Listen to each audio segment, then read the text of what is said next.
Hey, what's up, everybody? I'm Tom Cat from HellYeah. Yeah, it started about 2001. Yep. It's about 2008. Yeah. You remember when the idea came into your mind for the band? Yeah,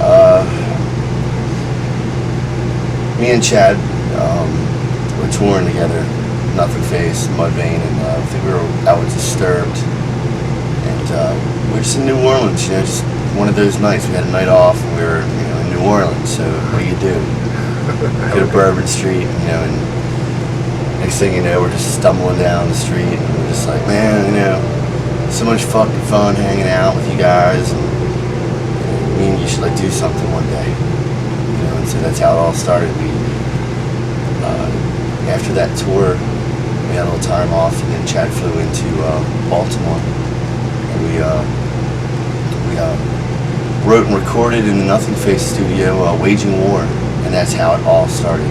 That song was the single culprit we planted to see, and we knew that we had something special, we needed to pretty much just kind of feel each other out and see if we could do this, whether our styles would match, because not everybody can do that, And fast forward, years ahead, through each band touring at the same time, or, to me, it never had the time, never, kind of lined up. And then Chad came into Baltimore again with Mudvayne and had told me that they were taking off the entire summer, 7 to 8 months. And if we were going to do this would be the time. So we brought Greg in because he showed some interest in doing it, which I thought was kick-ass, and we started calling Vinny, and calling him and calling him and calling him and calling him, and finally he invited us down, and this was, of course, for 2007. By 2006, this was last year. Yep. And wham bam, we wrote the whole record and recorded it in about a month's time. And here we are, 2 years later, touring and ragged. And it's all that kind of blew up in front of our faces when it really we didn't have any expectations. We just wanted to do this to have an excuse to get together with our friends and drink. Yep. Cool. Yeah. The name, you guys picked it as a group? No. Everybody was kind of writing their ideas down. We had this box that used to, it was a delivery box for a cabinet, and it was just sitting outside, and everybody would just write a name down every day, or write a few names down. And, I think Chad just had scribbled HellYeah on there, completely separate, just above something, It just dawned on him that should be the name. And I didn't get it right away, I was just like, HellYeah, I didn't know what it, if it was, we could do something that was more of an expression rather than a name, and then just after living with it, it was clear to all of us that that was it, it was an affirmative acknowledgement of something great, and that's with everything, whether it's with the music or whether it's with the dinner that we're having. It's like, how was it? Is it good? Hell yeah, it was good. You know what I mean? It's like everybody uses that kind of expression. So to get away, it's kind of a no-brainer, it's like, it's something that everybody says, and once they become familiar with the band, every time they say that, guess what 5 idiots are going to show up in their back of their minds, So it's kind of cool. 3 songs that best give the fans a definition of the record. I would say definitely You Wouldn't Know. I think Matter of Time, and I think Thank You. I think all those songs are a perfect definition, because we don't pigeonhole ourselves in anywhere.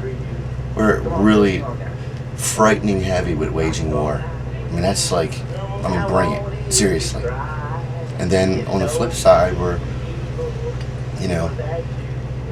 kind of, enticing strippers with stars, with Star, And then on the flip side of that, you got your get in your vehicle on the highway and just cruise down to 90 miles an hour to you wouldn't know. And it's like that kind of like, there's no boundaries, which is beautiful because that's the one thing we didn't want to do is pigeonhole ourselves as like a metal band or, you know, a rock band or, you know, this second generation this or that. We wanted to do something that was fresh, original, and brought the fun back instead of, you know, music today to me is just too serious. There's a lot of bands that are just like not really, I just don't believe it.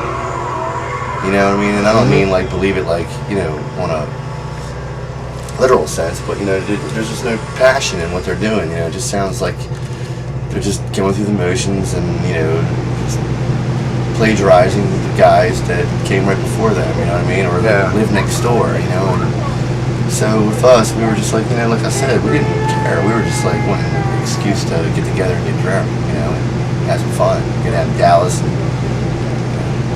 hang out at Vinny's house, his playhouse. What song has the most meaning for you on the album?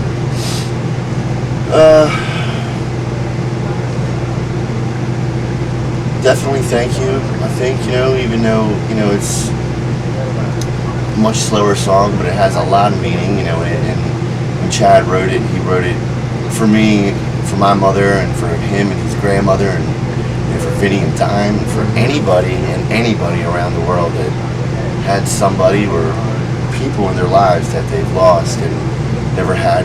You know, like when you lose somebody or lose something, there's things that you wish you would have done or wish you would have said, you know what I mean? And that song kind of like, you know, answers that. You know, it kind of gives you that, like, you can say it through that, cause you know what I mean? You're like, with music, it's fucking cosmic, you know what I mean? It like taps into your soul and it's not just, you know, a literal expression, you know, all the time, you know, feel it. And I think for some people, and I know for myself, when I first heard the song after it was finished and Chad put his vocals on there, you know, I felt a sense of acknowledgement. You know what I mean? Like absolute relation. You know, so that's definitely like the deepest one for me. Yeah. This tour is almost coming to an end. How's everything going? We're like tired and burnt out, and we need to go home for a minute and defragment and recharge. We've had 2 weeks off since April, and that's a lot of work. When we only expected this to be like a summertime, you know, beginning of fall. We pretty much, we'll see what happens and see where the record goes. But the record is just steadily selling, and next thing you know, they're like pushing us to, you know, tour and tour and tour more, which we want to do anyway because we want to see this thing get as big as it can, because that only means, you know, it kind of defines our, not what we're doing right now, but also what we're going to be doing tomorrow, career-wise. Especially in a market that just sucks and it's like kind of imploding. It's hard to sell records nowadays. Definitely. It really is. It is.